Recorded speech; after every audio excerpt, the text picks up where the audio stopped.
Magandang umaga po mga kapuso. Nandito pa rin po tayo ngayon sa Agora Market sa San Juan. At good news nga po sa mga mamimili ngayong umaga, especially dito sa Agora Market dahil nasa 20 to 30 pesos po yung binaba ng presyo ng ilang mga gulay. Halimbawa, yung broccoli nasa 200 pesos per kilo na lang yan, cauliflower 150 pesos per kilo, yung patatas 140 pesos per kilo, yung repolyo po nasa 60 pesos per kilo, yung kamatis nasa 50 pesos per kilo na lang po yan, yung carrots naman nasa 60 pesos per kilo. Ang sinasabi po sa atin ang dahilan ng pagbaba ng presyo ng ilang mga highland vegetables ay dahil po dun sa ANDAP o yung frost na talagang nagkaroon po kasi ng ganito doon sa mga gulayan sa Cordillera Mountains. At dahil tapos na po yung panahon ng ANDAP, ngayon bumaba raw po ang presyo ng mga gulay dyan. Pero maging yung mga presyo ng mga lowland vegetables, gaya po ng sibuyas, bumaba rin daw po yan.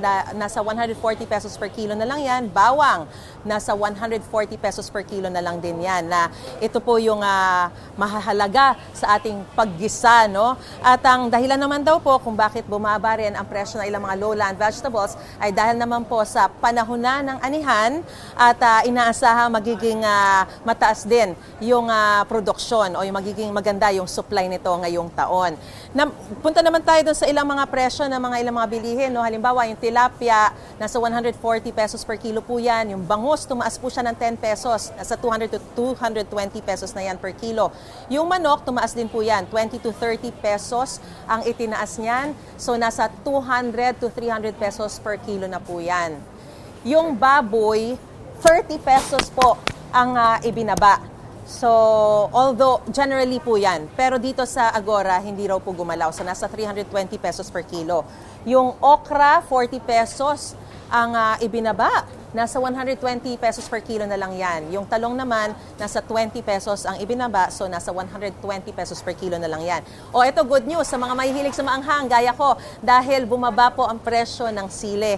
Nasa 300 pesos per kilo na lang po yan. Dati nasa 400 to 700 pesos po yan. So, talagang pwedeng bumili na po kayo ngayon. Although, yung sa mga bigas naman po, ang presyuhan yan, ang sinasabi po kasi ni Jason Kainglet ng Sinag, bumaba po ng 50% ang presyo nito sa world market. So, dapat bababa rin dito sa Pilipinas, pero hindi nangyayari. So, ngayon yung regular milled rice, nasa 40 pesos per kilo, tumaas ng 2 pesos. Premium rice, nasa 55 to 60 pesos per kilo.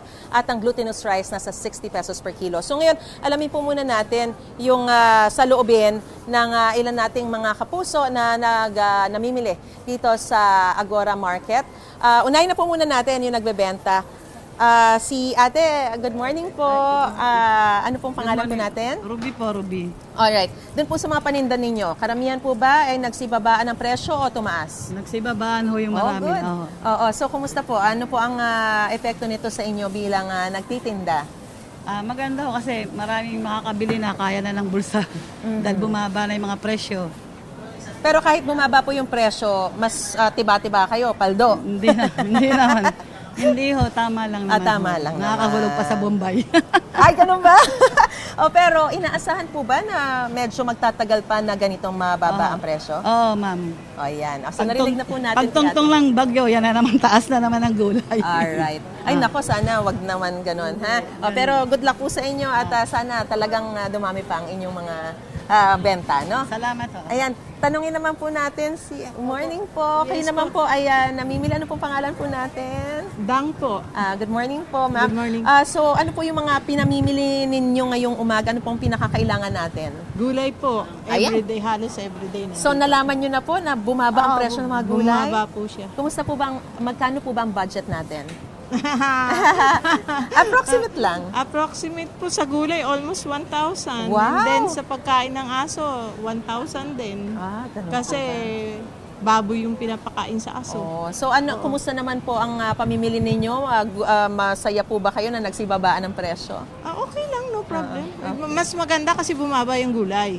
At least medyo Mas nakakabili ng marami. Hindi kagaya nung Christmas na napakamahal. Ngayon po ba talagang bibili nyo na yung for the whole week? Sometimes every 2 days.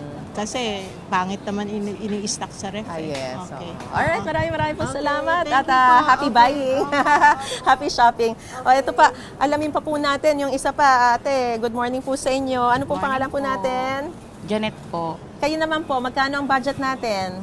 Bali ma'am, ito po para po sa school. Para sa school. Opo, So magkano sa budget Pedro ninyo? Cruz. 300 pesos po lahat. 300 pesos. So, kumusta naman po ang ating saloobin na nagsibabaan ng presyo ng mga gulay? Siyempre po masaya dahil bumaba na po yung mga presyo ng gulay. Alright, sige po, smile po tayo. Alright, thank you ate.